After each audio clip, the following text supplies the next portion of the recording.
It was a big week for President Joe Biden, but arguably an even bigger week for the Department of Justice. On Monday, the FBI executed a search warrant at former President Trump's Mar-a-Lago home. While the full details are still under wrap, we know that the warrant was connected to the National Archives and Trump's potential mishandling of White House records. Republicans immediately condemned the search, claiming that it was just another example of a politicized DOJ informally targeting the former president. Never mind that the FBI director was a Trump appointee. Forget about that. Fox hosts went after the judge who signed off on the warrant, with the network continuously displaying his face and names despite the threats the judge has had on his safety. Republicans who claimed the law enforcement heaped scorn on the FBI. The criticism continued even after Thursday's attack on an FBI office in Ohio. An armed man who tried to breach the building was shot following a car chase. Someone with the same name as the alleged attack had posted a warning on Trump's Truth Social platform, quote, "If you don't hear from me, it is true. I tried attacking the FBI," end quote. On Thursday, Attorney General Merrick Garland himself made a rare public statement about the investigation at Mar-a-Lago, saying that he personally approved the decision to seek a warrant, and he defended his department. Take a listen. The men and women of the FBI and the Justice Department are dedicated, patriotic public servants. Every day, they protect the American people from violent crime, terrorism, and other threats to their safety while safeguarding our civil rights. They do so at great personal sacrifice and risk to themselves. The Justice Department has not said specifically what agents were looking for at Mar-a-Lago, but the Washington Post is reporting, quote, "Classified documents related to nuclear weapons were among the items FBI agents sought." Trump called the report a hoax. And on Friday, the Wall Street Journal reported that agents removed 11 sets of classified documents in their search of Mar-a-Lago, including some marked as top secret and meant to be kept only in secure government facilities. That's according to documents reviewed by the Journal, which have not been independently reviewed by NBC News. Some of Trump's loudest offenders may be getting a little quieter after this week's events. The New York Times reports that some senior Republicans have been warned by allies of Trump not to continue to be aggressive in criticizing the Justice Department and the FBI over the matter, because it is possible that more damaging information related to the search will become public. More damaging information. It doesn't look like we'll be getting off this Trump roller coaster anytime soon. Joining me now is Joel Rubin, former Deputy Assistant Secretary of State under President Obama, and Jill Wine-Banks, former Assistant Special Prosecutor in the Watergate investigation and now an MSNBC contributor and co-host of the hashtag Sisters-in-Law. Thank you so much for joining me. Joel, what's your reaction to this reporting about the top secret documents being recovered, as well as the classified documents related to nuclear weapons as part of the Mar-a-Lago search? Well, Maria Teresa, it's great to be with you. And it is shocking. It's jaw-dropping. It is deeply disconcerting. For those of us who have served in national security and had to get clearances, we also got training for our clearances. And the first part of the training says you can't take it with you. Nobody can take classified documents home with them. No one. And the idea that now not only are they classified documents, but that they're at the highest level of classification, that they could very much, very likely involve what we call code word type of information gleaned through human sources and signals intelligence that's incredibly secure and safe, information related to nuclear weapons. That just goes beyond the pale. It puts our allies at risk. Our adversaries get a chance to understand more about our national security. And Donald Trump is doing this for what? We don't actually know. We have no understanding as to why he would want to bring this kind of information to his home, steal it essentially from the American people, and barter it, use it, share it. It is deeply distressing. So, Jill, we saw Attorney General Merrick Garland on Thursday make a rare public statement about the ongoing investigation when he announced that he had approved the Mar-a-Lago search warrant himself. Did you agree with that move?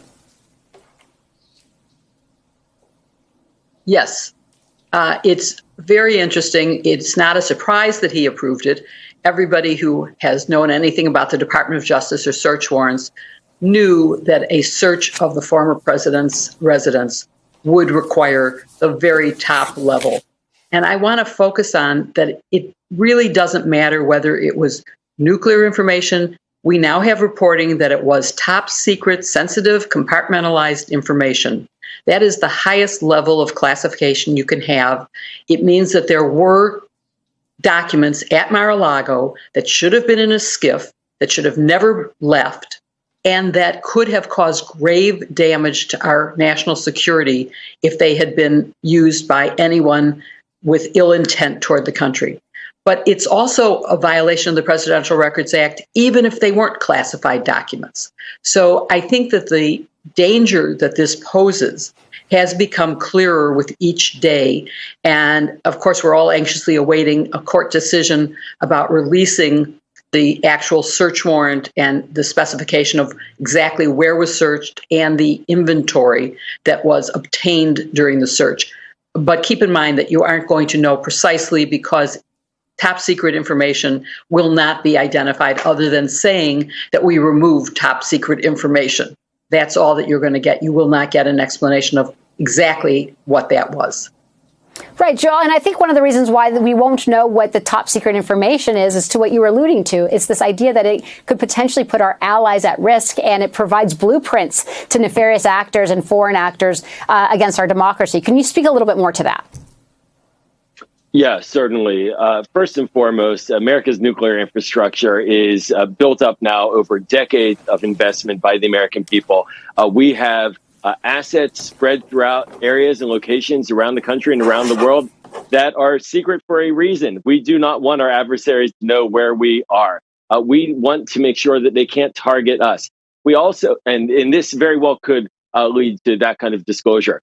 In addition to that, we don't want our adversaries to understand what we know about them. We don't want them to think that, for example, the United States has better insight into their nuclear infrastructure, if this is the case, than they realize. And that may mean they could lead to new protocol for protecting their secrets. Perhaps they could be rolling up right now, in fact, individuals and those who may be gathering information on their secrets. This leads to a deep concern across the countries around the world who are partners with us about how safe their secrets are with the United States. And that harms our national security in multiple ways. So, Jill, I think when we're listening to this, something that you also alluded to is that just the physical taking the documents out of the White House and putting them in his residence, he could have been in violation of, and in that, part of that speculation is that as a result, he may not be able to run for office again. Can you speak a little bit more to that? And I should mention that I was General Counsel of the Army, so that I am very familiar with the classification codes and with the proper handling of classified information. And one of the penalties for this is that you can never run for public office again. There have been debates among top constitutional scholars as to whether that is constitutional, that the Constitution sets the qualifications for running for office, and that Congress, by this method, cannot add to those qualifications. But I would say that Lawrence Tribe thinks that it is possible to add that it is appropriate. It seems to me that if you violate the law, that the penalties that are set for violating the law could include not letting you do certain things, like not letting you leave your home because you're in home confinement, or not letting you run for office because you are a felon. So I'm on the side of, I think it would be constitutional. And I think many people in America are looking at a violation of the Insurrection Act 2383 and at this because of that penalty, and that they are more concerned about Donald Trump running for office again than they are putting him in jail for 5 years.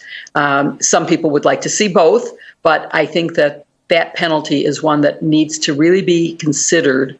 There's a reason that it's in this law. It's because it's very serious to endanger our security by taking these documents out of the White House improperly. So as someone who served as counsel to the Army, I guess, Jill, my question to you is there a possibility that because he took top secret documents and put them in his house that are basically were not secure, could he face espionage charges potentially, or is that just too over the line? Nothing is too over the line. It would take some information that he had shared this information or had acted in such reckless disregard. Remember, Mar-a-Lago is not a unit that is by itself where it is his residence and only his residence and it's protected by the Secret Service. This is a club with members and guests. And if you remember, not too long ago, a foreign national with cameras and other electronic devices sort of sneaked in and was wandering around. This was in an unlocked area. That person or some other person that we don't know could have gained access. So the risk to America was real and serious. The FBI has now requested video of the hallway tape where it's monitored. So we might be able to find out who actually was near there, maybe who entered it. That will be interesting to find if they turn that over. But yes, it's a very serious thing. And so if he gave it to anybody, of course, that would be, it could even rise to the level of treason. Certainly espionage, absolutely. And he's now saying, of course, it can't be because I declassified it. But there is a process for declassification. He can't wave his magic wand. Maybe I should have been wearing my magic wand pin today. But he can't wave a magic wand and say it's declassified. And he would have had to have some paper trail. Although I did hear an expert on MSNBC today say, actually, the rules for declassification by a subordinate are laid out, but not by the president. And if that's true, Congress, get active today. Do not go on break. Pass a law right now. Not that I expect our current president to do anything like this, but there could be a future one. So, Jill, I will leave you with the last word because I do think that right now Donald Trump absolutely does want a magic wand.